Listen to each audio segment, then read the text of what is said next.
तो जो भाई भौणी माने +3 किंबा पीजी रे पाठ पढ़ुछंती वर्तमान सेमानक पई राज्य सरकार गोटिए बहुत बड़ घोषणा करिसंती।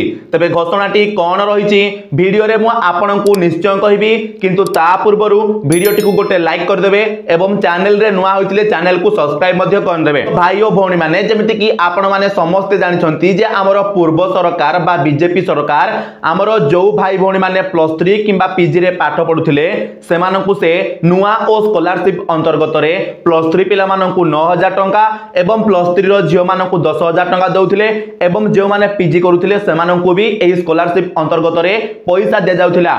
तो वर्तमान जेहेतु राज्य रे सरकार बदली जाइछि एवं वर्तमान बीजेपी सरकार जेहेतु राज्य रे शासन करूछि तो से एही योजनाटी को बंद करिबा को जाउछंती बोली आज विधानसभा रे हमर उच्च शिक्षा मंत्री सूर्यवंशी सूरज घोषणा करिसंती। तबे से आहुरी मध्ये कहिसंती जे वर्तमान एही सबु पिलामानक पई financial assistant to UG and PG students बोली गोटे नुआ नाम रे गोटे नुआ स्कॉलरशिप आना जिवो एवं एही नुआ स्कॉलरशिप अंतर्गत रे समानकु वर्ष को टंका मध्य दिया जिवो। तबे एही योजनाटी चलित वर्ष ठारू ही आरंभ हेबो बोली से विधानसभा रे घोषणा करिसंती। तबे सरकारको एही नुआ पदक्षेप को नै आपनको मतामत कोन रहिछि कमेंट माध्यम रे हमकु निश्चय जणाइबे एवं वीडियोटी इन्फॉर्मेटिव लागिथिले वीडियो को गोटे गोटे लाइक करिकि चैनल को सब्सक्राइब मध्य करनेबे। तो चलंतु आजरो वीडियोटी को एठी शेष करिबा। आपण मानक सहित पुणी देखा हबो आ गोटे नुआ वीडियो रे। सति पर्यंत विदाय दियंतु। जय जगन्नाथ।